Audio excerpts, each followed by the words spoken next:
பீஷ்மருக்கு அவர் நினைக்கும் போதுதான் மரணம் கிடைக்கும் என்ற வரத்தை பீஷ்மரின் தந்தையான சாந்தனு கொடுத்தார். எப்படி தேவர்களால் கூட கொடுக்க முடியாத அந்த வரத்தை சாந்தனுவால் கொடுக்க முடிந்தது. சாந்தனு தன் முற்பிறவியில் இஷவாகு என்ற அரச குலத்தில் பிறந்தவன். முற்பிறவியில் அவனது பெயர் மகாபிஷன் என்பதாகும். மகாபிஷன் 100 அஸ்வமேத யாகங்களையும் 100 ராஜசூய வேள்விகளையும் வெற்றிகரமாக செய்து முடித்தவன்.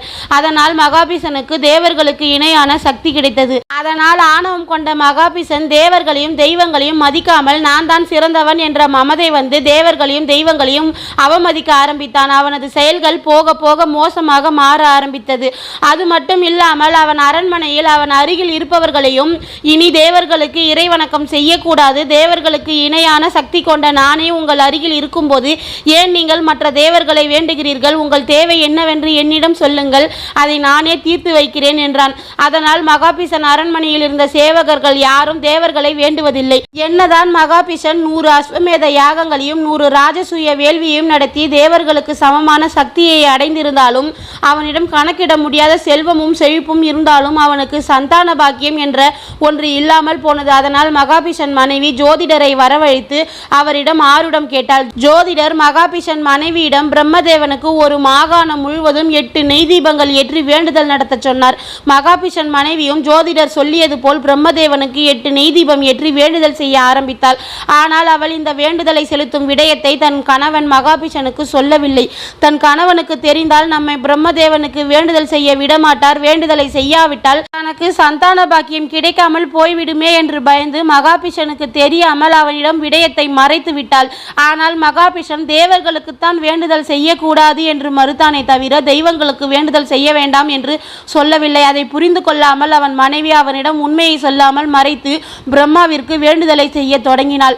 வேண்டுதலின் கடைசி நாளான 48வது நாள் அவள் 8 நெய் தீபங்களை ஏற்றி வேண்டுதலை செய்து கொண்டிருந்த போது எதர்ச்சியாக அவளை காண வந்த மகாபிஷன் அந்த புறத்தில் தன் மனைவியை காணாமல் தேடினான். பணிப்பெண்களிடம் விவரத்தை கேட்கவே பணிப்பெண்கள் பிரம்மதேவனுக்கு செய்த வேண்டுதலை தவறாக மாற்றி இந்திரதேவனுக்கு வேண்டுதல் செய்வதாக சொல்லவே உண்மையை புரியாத மகாபிஷன் கோபமாக அவள் இருந்த பூஜை அறைக்கு சென்று ஆத்திரத்தில் அவள் வேண்டுதல் செய்து கொண்டிருக்கும் மூர்த்தியை என்னவென்று கூட பார்க்காம தன் மனைவி ஏற்றி வைத்திருந்த அந்த 8 நெய் தீபங்களை தள்ளிவிட்டு அதை அழித்து அவள் செய்த அந்த வேண்டுதலை இடையூறு செய்து கெடுத்தான். ஆனால் மகாபிஷன் நெய் தீபங்களை தள்ளிவிடும் போது அவன் மனைவி மகாபிஷனை அவன் காலில் வீழ்ந்து அந்த 8வது நெய் தீபத்தை அழிக்க விடாமல் தடுத்து விட்டாள். அதன் பின் தன் நிலைக்கு திரும்பிய மகாபிஷன் தன் மனைவி வேண்டுதல் செய்த மூர்த்தியை பார்க்க அங்கே பிரம்மதேவனின் மூர்த்தியை பார்த்து அதிர்ந்து போனான். நாம் எவ்வளவு பெரிய தவறை செய்து விட்டோம் என்று நினைத்து மகாபிஷன் பயந்து கொண்டிருக்கும் போதே அங்கு வந்த பிரம்மதேவன், உனக்கு எவ்வளவு அகங்காரம் இருந்திருந்தால் எனக்கு நடந்த வேண்டுதலை நீ கெடுத்திருப்பாய். உனது அடுத்த பிறவியில் நீ அரச குடும்பத்தில் பிறந்து ராஜ வாழ்க்கையை அனுபவித்தாலும் நிம்மதியற்ற மனநிலையிலேயே வாழ்வாய். எப்படி எனக்கு அர்ப்பணிக்கப்பட்ட 8 நெய் தீபங்களை நீ அழித்தாயோ அதே போல் அடுத்த பிறவியில் உனக்கு பிறக்க போகும் குழந்தைகள் உன் கண் எதிரில் கொல்லப்படுவார்கள். உன் மகன்களின் மரணத்தை தடுக்க முடியாமல் நீ துடிதுடித்து வாழ்வாய் என்று சாபம் அளித்தார். உடனே மகாபிஷன், நடந்து கொண்டிருக்கும் வேண்டுதல் உங்களுக்கு தான் நடக்கிறது என்று தெரிந்திருந்தால் சத்தியமாக நான் இப்படி செய்திருக்க மாட்டேன். என்னை மன்னித்தருளுங்கள், தயவு செய்து எனக்கு சாப விமோச்சனம் அளிங்கள் என்று கேட்கவே மனம் குளிர்ந்த பிரம்மதேவர், நீ எனக்கு அர்ப்பணிக்கப்பட்ட 7 நெய் தீபங்களை அழித்ததால் அடுத்த பிறவியில் உனக்கு பிறக்க போகும் முதல் 7 குழந்தைகளின் மரணம் நிச்சயம் தவிர்க்க முடியாத ஒன்றாக நிகழ்ந்துவிடும். ஆனால் நீ 8வது தீபத்தை அழிக்காமல் விட்டதால் உனக்கு பிறக்க போகும் 8வது குழந்தை உயிர் பிழைத்து இறந்து போன முதல் 7 குழந்தைகளின் ஆயுளையும் சேர்த்து அவன் வாழ்வான் என்று சாபத்தை மாற்றி தந்தார்.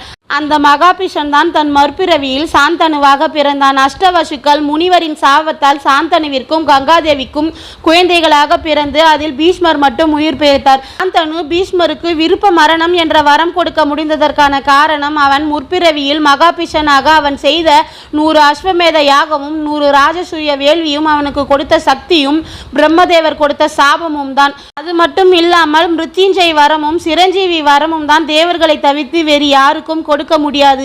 அந்த வரங்களை தெய்வங்களாலும் தேவர்களாலும் மட்டும்தான் கொடுக்க முடியும். ஆனால் சாந்தனு கொடுத்ததோ விருப்ப மரணம் என்ற வரம் தான். அது மரணத்திற்கான வரம். அதனால் தான் அவனால் அந்த வரத்தை கொடுக்க முடிந்தது.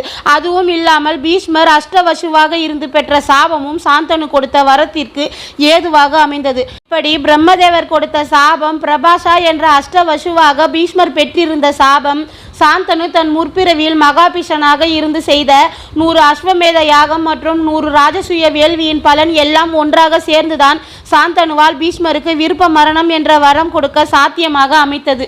இது போல சுவாரஸ்யமான தகவலை தெரிஞ்சுக்கணும்னு ஆசைப்பட்டா என்னோட சேனலை சப்ஸ்கிரைப் பண்ணுங்க ஃப்ரெண்ட்ஸ்.